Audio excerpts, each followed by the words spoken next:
Замын хөдөлгөөний аюулгүй байдлын төлөө хамтдаа MNC телевиз тээврийн цагтаагийн алба хамтран үзүүлж байна. Сайн байцгаана уу хүмүүс үзэгчдээ. MNC телевиз тээврийн цагтаагийн албатай хамтран дуудлага цовруул нэвтрүүлгийг бэлтгэн хөргөж байна. Манай нэвтрүүлгийн гол зорилго бол тээврийн хэрэгсэлтэй холбоотой шинэ мэдээллийг цаг алдалгүй түгээх, мөн жолооч та замын хөдөлгөөний дүрмийн мэдлэг боловсруулалтаа дээш түлхэгтэн туслах, замын хөдөлгөөний аюулгүй байдлыг хангах бусад мэдээллийг түгээх зорилготой юм. Ингээд үзэгч та бүхэн дуудлага нэвтрүүлгийнхээ шинэ дугаарыг хүлээн авна уу. Монголчууд бид хэдэн мянган жилийн тэртегээс нүүдэлж ирсэн. Нүүдэл бол тээвэр юм. Тээвэр дотор олон янз. Авто тээвэр, ердийн хөсөг, төмөр зам. Бидний торгоны замаас эхлээд тээврийн баялаг төх их бий. Монгол улсын авто тээврийн хөгжил нь хуучнаар замын цагдаагийн алба буюу өнөөгийн тээврийн цагдаагийн албатай салшгүй холбоотой юм. 20 дугаар зууны ихэнх үеэс Орос, Хятад улсаар дамжин 8 эрхэлдэг. Монгол улсаас түүхийд авдаг Орос, Хятад, Европ, Франц, Америкийн бүс хоршоодын цөөн тооны автомашин нэвтэрж байсныг гадна Богд хаан, Сайн ноён хаан, Түшээгүн лувсан, Бэс лувсан зэрэг хаад ноёд нэгээс 10 машинтай байсан гэх мэдээ баримт байна. Монгол улсад худалдаа 8-ны харилцаатай гадаад орнуудын зүгээс механикцсан тээврийг нэвтрүүлэх санал тавьж 1913 онд Чит хотод байсан Германы худалдаачин Венермен нийслэл хүрээх яхтын хооронд ховийн шуудан тээвэр хийж эхэлснээр орчин цагийн тээврийн үндэс суурь бий болжээ. Харин орчин цагийн тээврийн цагдаагийн албаны их үндэс тэртээ 1924 онд уурын тэргийг товчлон эрхлэх газар нэртэйгээр тавигдсан байдаг. 1960-ад оноос улсын авто тээврийн хэргийг шалган байцаах газар, 1990 оноос замын цагдаагийн газар зэрэг нэртэйгээр ажиллаж ирсэн тус алба нь 2008 оноос тээврийн цагдаагийн алба нэртэй болжээ. Өнөөдөр тээврийн цагдаагийн алба нь захиргааны удирдлагын газар, замын цагдаагийн газар, мөрдөн шалгах газар, төмөр зам дахь цагдаагийн газар гэсэн үндсэн 4 газар 12 эрхэлтэстэйгээр замын хөдөлгөөний аюулгүй байдлыг хангуулах үүргээ гүйцэтгэж байна.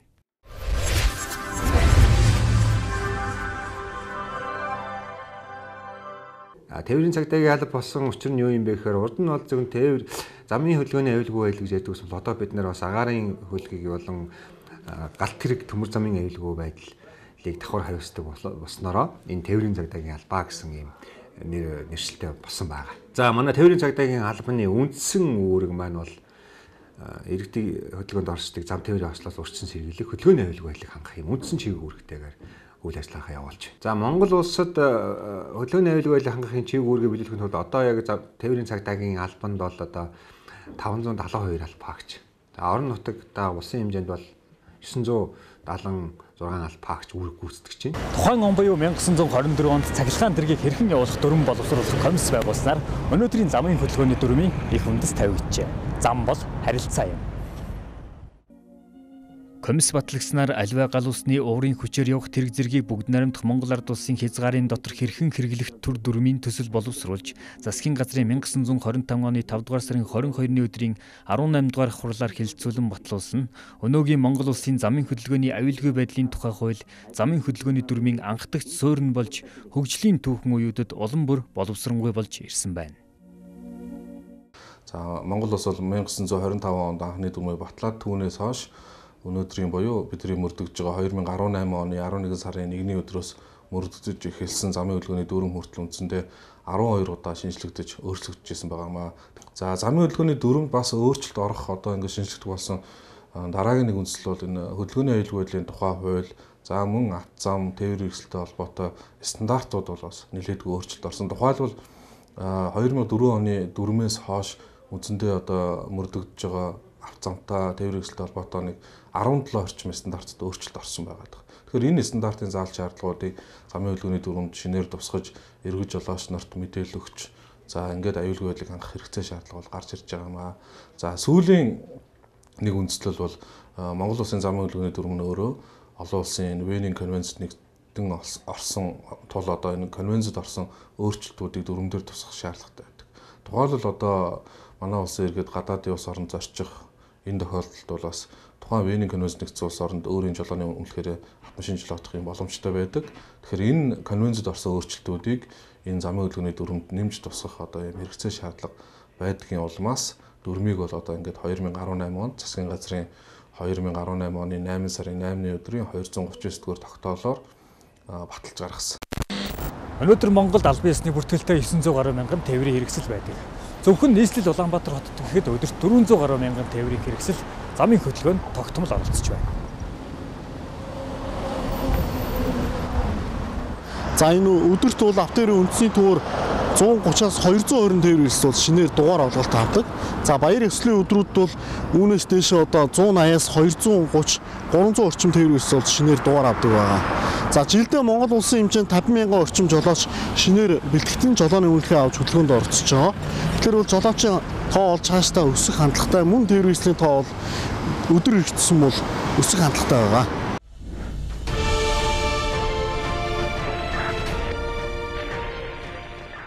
Тээврийн цагдаагийн албанд өдөрт дунджаар 300 гаруй дуудлага ирдгээс ихэнх нь буюу 90 гаруй хувь нь замын хөдөлгөөний дүрм зөрчсөн осол аваарын шинжтэй дуудлага бүртгэгддэг байна. За тэгэхээр энэ зам тээврийн осол хэрэг гараад байгаа гол хүчин зүйл шалтгаан бол мэдээж замын үзэсгэлэнт оролцогч, явган зөрчигч жолоочийн үзэсгэлэнт оролцогч бүхэн замын үзэсгэлэнтний дүрмийг биелүүлдэг. За дөрөвч бус одоо энэ үйлдэлийг гаргадаг. За мөн одоо хайртай дотныхоо хүүхдийг бие даан замын хөдөлгөөнд оролцуулдаг. За тээвэр хэрэгсэл тээвэрлэхдээ хамгаалтын цуус хамгаалах бүсгүйгээр тээвэрлж байгаа шалтгаалаад жилд одоо дунджаар 500 гаруй хүн амь насаа алдаж, за мөн одоо 45-аас 50 орчим бага насны хүүхэд эрүүл мэндээр хохирж байгаа, амь насаараа хохирж байгаа юм тоо мэдээс байдаг байгаа. Тэгэхээр нийт хөдөлгөөнд оролцож байгаа жолооч та бүхэн замын хөдөлгөөнд анхаарал болгоомжтой дөрмийн дагуу оролцох шаардлагатай. Зөвхөн нэг хором нэг секунд хүзээгээ та одоо замын хөдөлгөөнд оролцсноор бол одоо таны болон одоо бусад хөдөлгөөнд оролцож байгаа жолоочдын амь нас эрүүл мэндэд одоо хамгаалагдах юм боломжтой байдаг.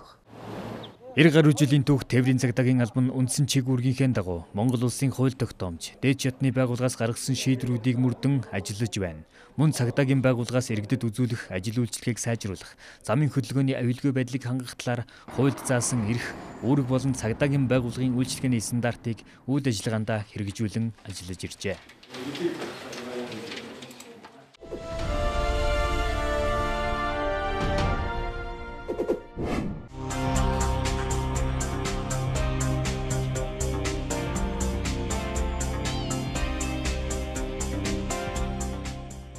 (2019) оны эхний 2 сарын байдлаар улсын хэмжээнд зам тээврийн ослын шинжтэй 11,479 дуудлага мэдээлэл хүлээн авч 4,265 зам тээврийн осол шалтгаан шийдвэрлэж ажилласан тухай мэдээллээ.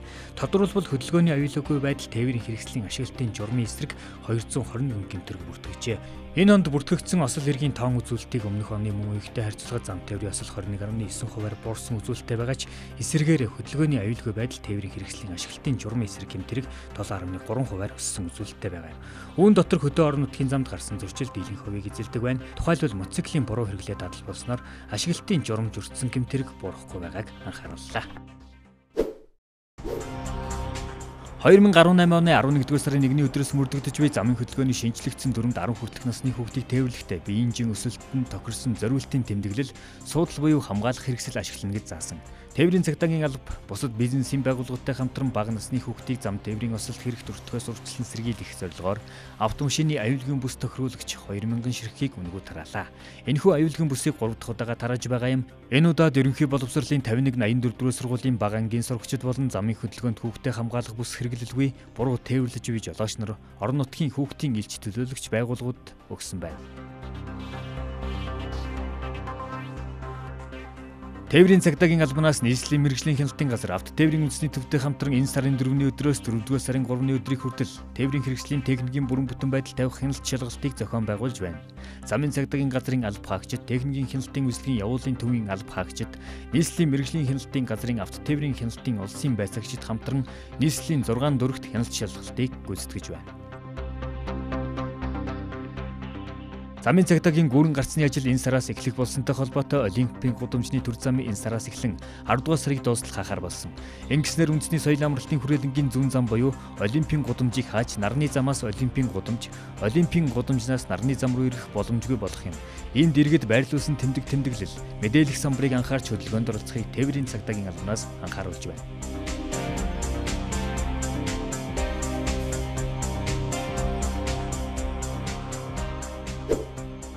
Гэхдээ жолооч нар маань юуг анхаарах вэ гэхээр энэ нарны зам, автозамчдын гудамж маань энэ Олимпийн гудамж хаагдсантай холбогдуулаад маш их өндөр ачаал авч эхэлдэг. Тэгэхээр тээврийн цагдаагийн албанд юу ажиглагдсан бэ гэхээр энэ замууд дээр урсгал сүрэх, нөгөө нэг чигт 3 игнэтэй замын маань 4-5 болгож явах, ийм нөхцөл байдлууд ажиглагдж эхэлж эхлээд эндээсээ болоод зам тээврийн осол хэрэг үйлдэгдэх тоо ихсдэг. Энэ дээр манай жолооч нар анхаарах хэрэгтэй. Ямар нэгэн зам хаагдсан, зам ачаал авсан гэд нөгөө бусад замуудтай мөрөө замын хөдөлгөөний дүрмж өчигдөх нөхцөл үүсэх таарахгүй шүү дээ. Тэрнээс болоод хин нэг 8-наас эрүүл мэндийн дүрмг охиж таарахгүй. Тийм учраас манай жолооч нар тэр тал дээр анхаарах хэрэгтэй. Яг гүүр эхлэх үеийн ажиллагаа эхэлж явах үеийн хаалт бол тэр яг хуучнаараа хаагдж байгаа л гэж ойлгох хэрэгтэй. Орчин цагийн тээврийн цагдаагийн албанаас агаарын тээвэр, төмөр зам болон авто тээврийн салбарт гарч буй гэмт хэрэг, зөрчилтөд тэмцэх, урьдчилан сэргийлэх талаар нэгдсэн бодлого боловсруулан хэрэгжүүлж, энэ төрлийн үйл ажиллагаа явуулдаг яам агентлаг, гадаад дотоодын төрийн болон төрийн бус байгууллагуудтай хамтын ажиллагаагаа өргөжүүлэн ажиллаж байна.